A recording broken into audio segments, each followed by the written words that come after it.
Exri scratched under his beak and muttered a curse quietly to himself. His feathered crest had started drooping a week ago and was all but flat against his neck now. His partner was equally exhausted. His usually animated tentacles swung loosely from his chin now as he broke from the huddle of officers near the crime scene tape and came over. Third one this week, Targ, and still no leads. Targ noted solemnly. Brass is split on this one. Some think the deaths are too targeted to be wild creatures, but these deaths match nothing we've ever seen before. They're bringing in a special consultant. These cases had been popping up for the past 2 months and had baffled the detectives on the newest colony planet, Titho. They all shared enough characteristics that the department was confident they were dealing with a serial offender, but who, or perhaps more accurately, what it was, remained elusive. Still, all the victims had been killed the same way. Exri flipped open his notepad and consulted his findings for the millionth time. Every victim had been a member of the colonization board to some degree. The mayor, the lead architect, the chief botanist and xenobiologist, and now the colonist recruiting director, all dead under similar circumstances. It was enough to form a motive. Someone wanted to stop the colonialization process.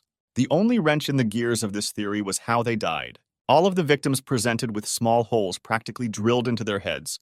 The opposite sides of those heads had seemingly detonated. Death was instant for them, at least, even if it was gruesome. What kind of consultant? Exri asked. Targ shrugged. A human. Human? Do they think a Terran creature did this? Could be. Targ shrugged again. I hear they have over a dozen creatures on that planet that could kill any sapient in this colony with ease. They even keep some as pets.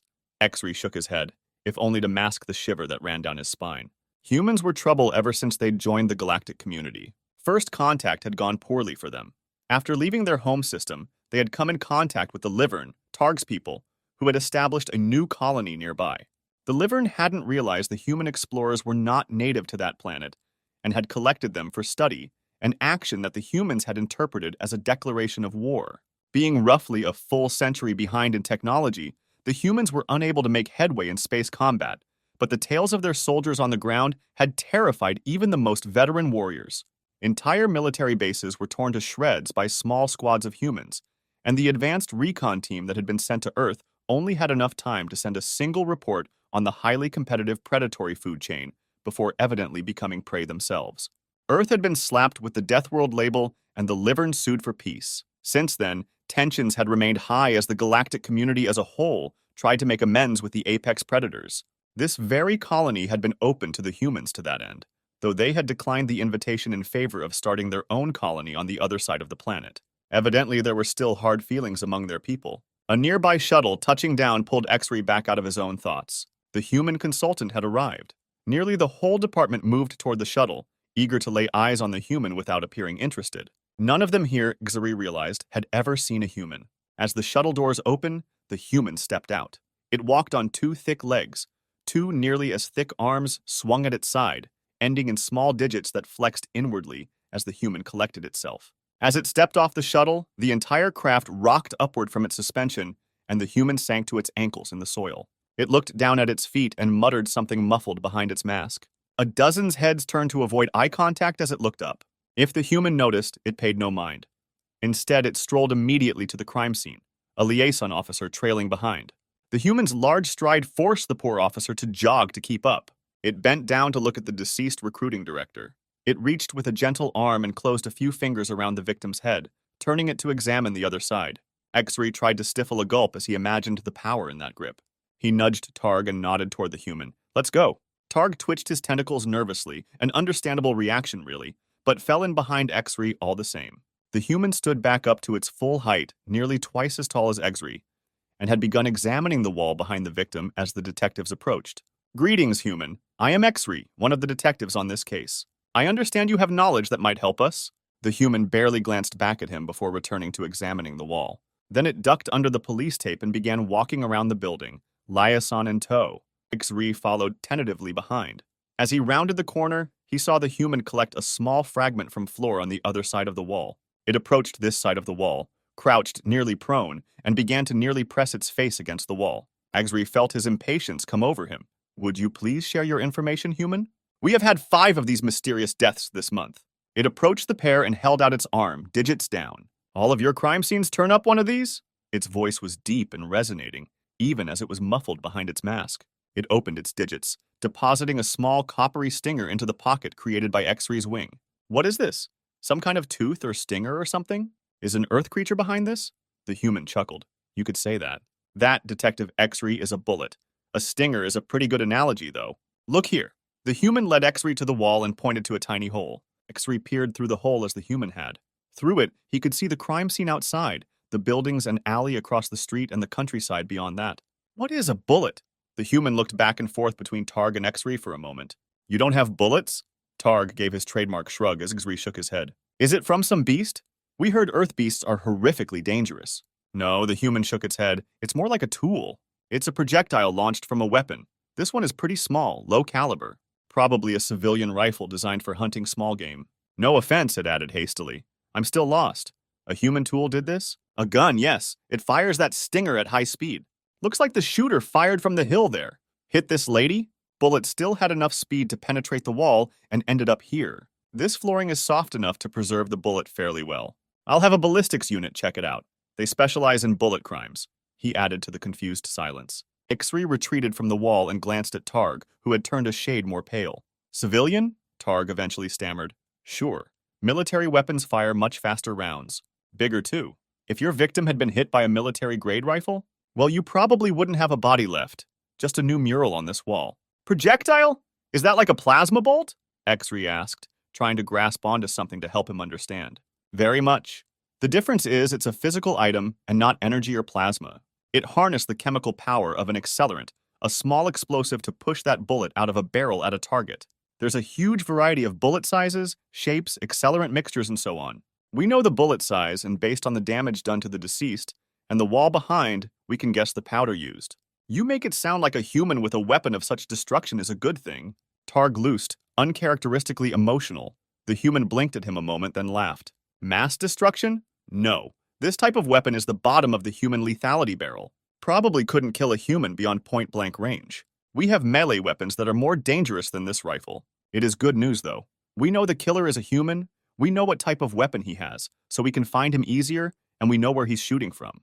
All we need is a motive, and we should be able to track this guy down. We'll solve this, X-ray. X-ray and Targ shared a glance. We have a motive. X-ray scratched beneath his beak again as he looked over the ballistics report the human had brought back. It threw shadows more than light on the investigation. I thought you knew what kind of weapon it was, human. I thought I did too.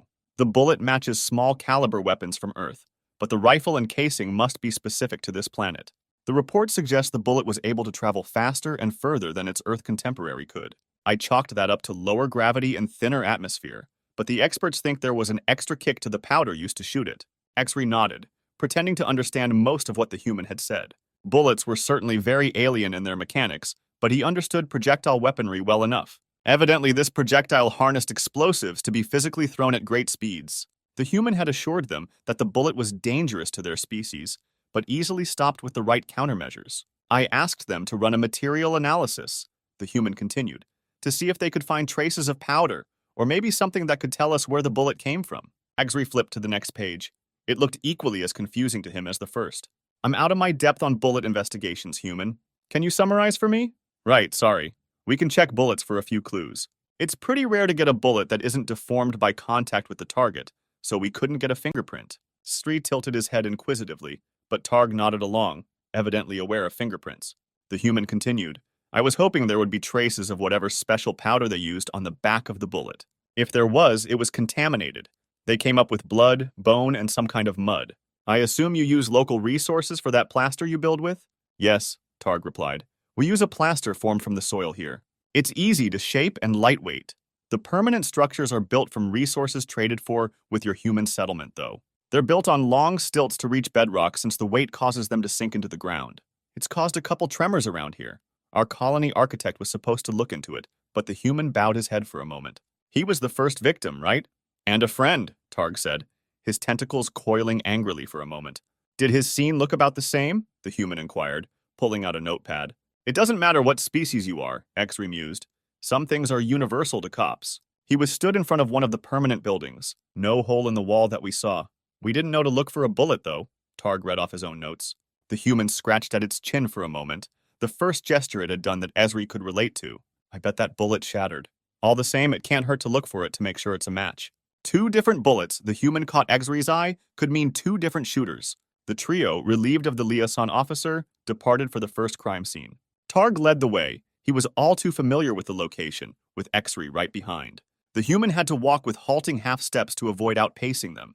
Each step sunk its foot ankle deep into the soil. You guys don't pave your roads or floors. He said it as a fact, but the question lingered all the same. Soil is too soft, X-ray replied. We'd have to pave it over with 3 times as much material to deal with the sinking problem. Or buy more stilts from the human colony. Besides, the grass is incredibly soft and it rarely rains. All our vehicles here use levitation too. Not much point in paving. The human nodded, extracting a foot from the earth again. They reached the first scene in relative silence, each detective considering their theories before voicing them. The scene had been thoroughly documented at the time, but had been cleaned since then. A small bouquet of flowers and a picture of the former architect was all that remained of the incident. The location itself was fairly remote. The architect, Rigby, was evidently looking into the tremors round the building on the edge of the colony, which had brought him to the backside of the Ansible Station, the colony's chief communications building, and one of the first buildings to be built with human construction. The Ansible was heavy and highly temperamental. A permanent structure was required for it. Targ walked to the wall, peering closely and running a few of his tentacles and hands across the surface. The human turned his back to the scene, surveying the landscape. X-ray began to scour the ground, more to look helpful than in hopes of finding something. Targ grunted first. A little crater here. Doesn't go all the way through. Feels like a bunch of small shrapnel hit here. The bullet probably broke inside the victim, and the part that made it through shattered against that wall. The human nodded. Any unusual fragments found in the autopsy? Now that you mention it, Targ responded, there was some foreign metal pieces. You think this stinger broke a bit inside Rigby? Maybe. I don't mean to be insensitive, but is your skeletal structure denser than X-rays? I assume, Zri, your people have hollow bones to facilitate flight? Targ, your people seem a bit meatier. Yes, human, X-ray said. Though my people cannot fly on this planet, the atmosphere is too thin to get lift. And Targ's people have no skeletons, only a cartilage spine of sorts. The rest is muscles and water and organs, of course. Bigsby was a denser target than the latest victim, and he stood against a solid wall. I don't think we'll get enough of a bullet for the boys in ballistics to work with. I can see the same hill from here. It's a good deal farther out of range I would have guessed, but it's the only spot that could see both scenes. Targ shrugged. The human could have moved, he suggested. The human shook its head and pointed back the way they came. A stark trail of deep footprints led back to it. You'd have seen evidence of that. I'm going to check out that hill anyway, just to be sure. You two coming? X-ray began the march toward the far hill eagerly. Behind him, he heard Targ grumbling. Targ wasn't much of a hiker. X-ray and the human soon found themselves at the foot of the hill, waiting patiently for Targ. He caught up, panting, and dabbed a sleeve at his glistening forehead. I'm getting too old for this, he heaved. I could, the human hesitated a moment. I could carry you? Targ dismissed the offer with a wave of a tentacle. Lead on, I'll catch up. The human turned to begin up the hill but was waylaid at the first step. Its leg, all the way up to its hip, sank into the soft terrain.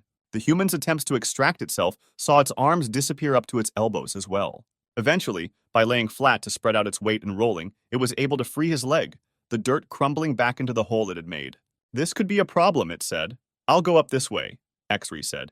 You should try the far side of the hill. I think there is some stone on that side. We'll meet back here with Targ when we're done. The human accepted the proposal and began walking gingerly along the base of the hill. Targ nodded uncharacteristically enthusiastically and sat down heavily at the base of the hill. I hope the human doesn't kill you, he said over his shoulder. Not much I'd be able to do about it anyway. What? Why do you say that?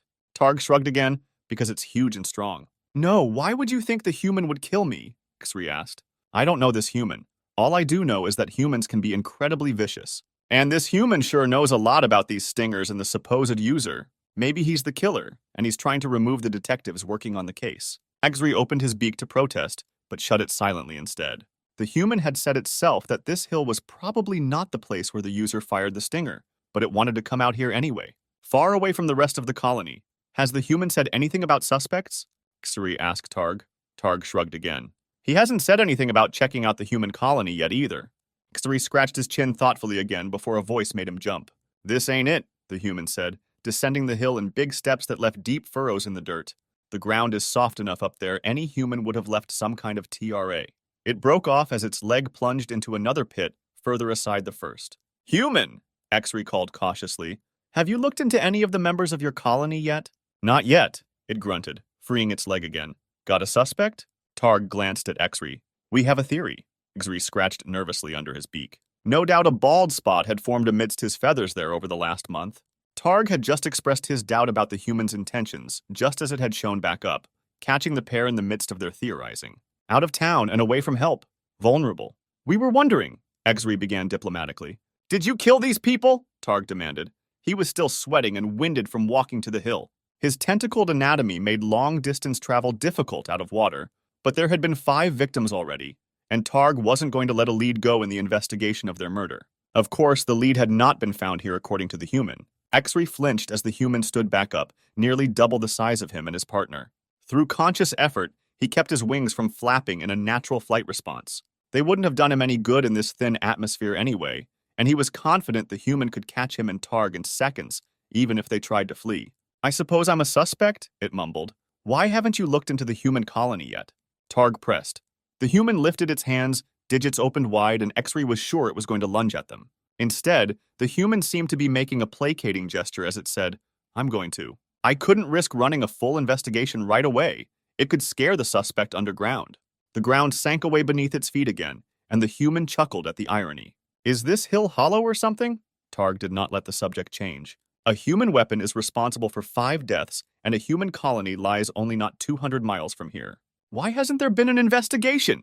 I need definitive proof before I can dig around there, the human grunted, withdrawing another leg from the hole. I don't know how your legal system works, but I have to prove beyond doubt who did it to make the criminal pay. If there's any doubt at all, any way for the perpetrator to weasel out of it or sneak out of it, they'll get away.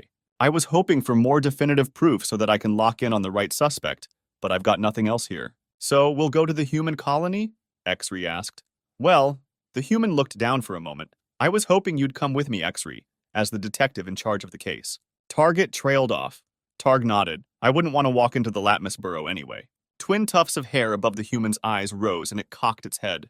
Latmus burrow? It muttered to itself. You mean amidst predators?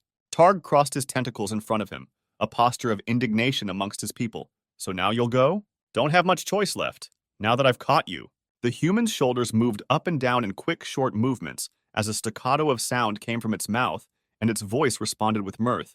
No trust, huh? What would it take to prove myself to you? Your weapon, Targ said. The human shook his head and withdrew an L-shaped piece of metal from a holster on its hip. It pressed a button and a piece slid from the handle. He offered the detached piece to Targ. These are my bullets. They're shorter, fatter, and rounder, and they fly a shorter distance, but they pack a pretty good punch. If I had killed your victims, they would have been mostly paste, and I'd have to have been stood in your town to do it too. Targ was not shaken, so you have 2 different bullets. Just because you show me these doesn't mean you didn't use the others before. That's not how guns work, the human sighed. But if it buys your trust, I'll leave this with you when I go to the human colony. Just don't point this part. It touched a finger to the side of the L away from the handle, at anything that you don't want to destroy. And I mean it. Point it at the ground and don't under any circumstances look down the hole. You could end up like the latest victim.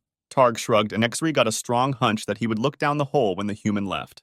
Now there's a chance, the human continued, that the killer will attack again while Gzri and I are gone.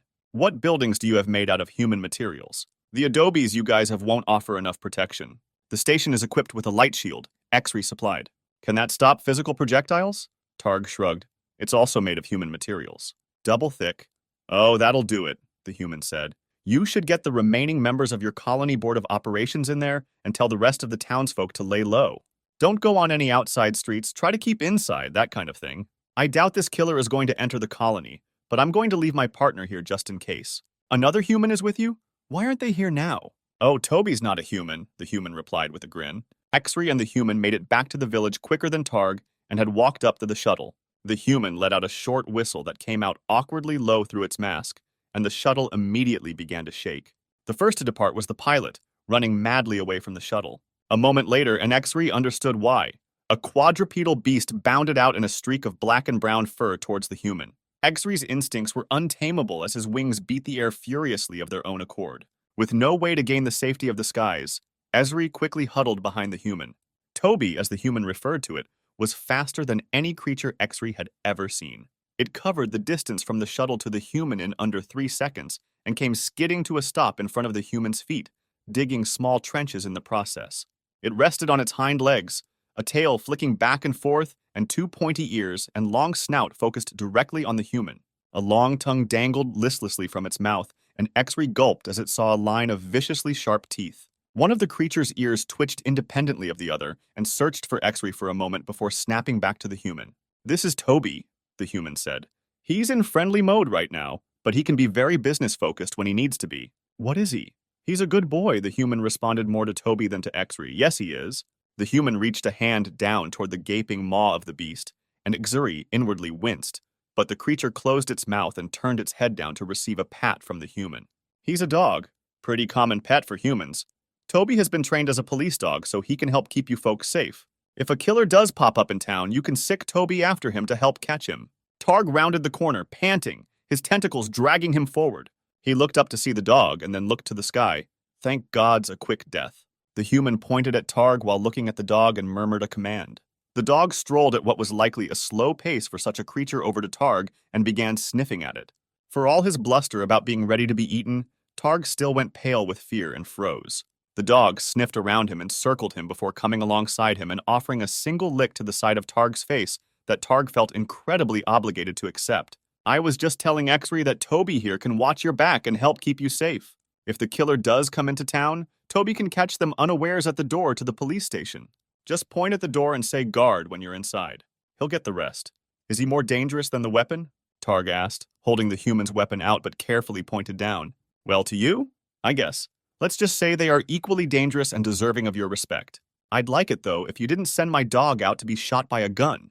Targ glanced sideways at the dog, which seemed to be panting happily next to him. "Sure, whatever you say, human." The human nodded, told Toby to stay, and then headed for the shuttle. "Can you fly at X-ray? Seems our pilot is missing." The human colony was just under 180 miles away, but the shuttle ate away the distance in an hour and a half. X-ray looked out the viewport to see a settlement made entirely of the large buildings made of human materials. Some were resting solidly on the ground, while a few were still higher on their stilts, slowly sinking. In the center of the colony was a huge hole that spiraled down out of sight. The landing pad was ringed with gently pulsing lights, and the shuttle's automated landing sequence took over, so X-ray joined the human in the hold. "Quick rundown," the human said as he entered. "This is a mining colony. Titho's light gravity made it easy to land heavy equipment, and the soft soil made it even easier to dig down to harder stone. There's a huge deposit of palladium pretty deep down there. Don't ask me more about it, that's all I know. It's made the colony pretty wealthy, but it's still a small one since the planet can't sustain large-scale human life. I called ahead and the mayor is going to meet with us. His office is pretty close. I don't actually have an office of my own here. I cover a couple colonies, so I work out of my shuttle. We can head there afterwards." X-ray nodded along and opened his notebook. He was nervous and felt incredibly out of his element, but he had a job to do, and if he just focused on it enough, maybe he'd forget that he was walking into the Latmus's burrow. The shuttle doors opened, and the view from the ground gave the human buildings a new sense of scale. Humans walked about, and X-ray was surprised to see such variety in them. They were several different colors and had different amounts of fur, mostly on their heads. They also came in different sizes, from about X-ray's size up to a head taller than the human detective's size. Most of them hurried by, focused on what they were doing, but a few of the small ones noticed them and pointed at X-ray. X-ray did his best to puff up his crest and look full of authority, but sensed that these little humans hatchlings he supposed would care less for his authority than for his feathers. The human stepped off the shuttle, and it rocked under the power of its suspension, nearly unbalancing X-ray. A few of the little humans laughed, and X-ray quickly hurried after the human, head down. Human offices were remarkably similar to the ones X-ray had been in. They met with a receptionist at a mostly empty ground floor who pointed to an elevator that led to another reception room. A secretary soon gestured them through some double doors, and within 10 minutes of landing, X-ray sat before the human mayor. The mayor was more wrinkled than the detective and lacked the fur on the top of his head. Instead, a thin layer clung around his jaw. He reached a hand out to the detective, and the two clasped each other's digits in greeting, talking amicably for a moment. X-ray glanced around the room. X-ray sat in one of two chairs before a large desk. There were a few extra chairs in the corner by a shorter table, and a few cabinets with labeled drawers along one wall. Behind the mayor were some personal mementos, photos of his family, a long plank of wood and metal, a certificate of some kind, and a key in a frame labeled New Jamestown. X-ray's eyes snapped back to one of the pictures. The mayor and two other humans that looked like him but smaller were smiling and holding several of the long planks like the one on the wall. In front of them were three deceased creatures that looked very similar to X-ray, but with bald heads and darker feathers. Internally, X-ray gulped. Externally, X-ray snapped a picture of the wall with his notepad. The action caught the attention of the two humans. See something interesting? The mayor inquired. Oh, Exree stammered. I was just fascinated by the decorations. The mayor nodded and smiled. Those are my sons, he said, pointing to the picture. Luke and Jake. That was the first time little Jake went hunting with us. He was so excited to bag his first turkey. His eyes shined for a moment, but he glanced down at Gesri and quickly moved to take the photo down. I'm so sorry, that photo is insensitive. I apologize if I made you uncomfortable. Exree shook his head. It's okay, human. I understand there are many non-sapient creatures that look like me.